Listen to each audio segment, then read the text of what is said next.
Côte d'Ivoire-Cameroun, la grande divergence. Les deux poids lourds de la zone CFA ont connu des trajectoires de croissance radicalement différentes en 10 ans. Avec des résultats comparatifs stupéfiants. L'analyse de Jeune Afrique. Toutes deux puissances agricoles et locomotives régionales, comparables par leur taille et la diversité de leur population, la Côte d'Ivoire et le Cameroun ont pourtant expérimenté, durant la décennie écoulée, des réalités économiques bien distinctes. L'écart entre leur PIB est passé d'environ 5 milliards à près de 24 milliards de dollars, 4,7 à 22,5 milliards d'euros, entre 2011 et 2022, au bénéfice d'Abidjan. Le pouvoir d'achat d'un Ivoirien moyen est désormais supérieur de 40% à celui de son homologue camerounais. Longtemps à l'avantage du Cameroun, la part de l'industrie dans l'économie suit une trajectoire baissière depuis 10 ans dans le pays, alors que la diversification agro-industrielle de l'économie ivoirienne ne cesse de croître. Analyse économique, financière, industrielle et sociale, point de vue de nombreux dirigeants, investisseurs, économistes et financiers familiers du PID, lion indomptable et de la terre des Burnies.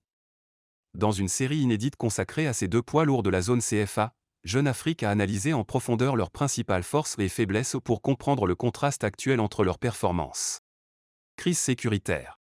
Une multitude de facteurs ont contribué à cette évolution, dont le moindre n'est pas la crise sécuritaire qui a frappé le Cameroun et ses voisins, pénalisant le commerce et la production agricole.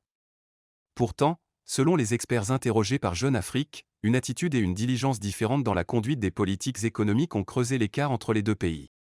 La Côte d'Ivoire a une meilleure gouvernance économique, qui repose, entre autres, sur l'intérêt fort qu'Alassane Ouattara, le président ivoirien, porte à la chose économique et que son passage au FMI a renforcé. La cohérence de l'action gouvernementale en matière économique est réelle, résume un chef d'entreprise camerounais. La célérité dans le développement des infrastructures, l'attention soutenue dans la mobilisation des investissements étrangers, la facilitation continue de la vie des entreprises sont quelques-uns des éléments de cette discordance. Pour preuve, nombre de Camerounais de la diaspora préfèrent s'installer à Abidjan plutôt qu'à Douala ou à Yaoundé, où ils peuvent juste ouvrir des bureaux.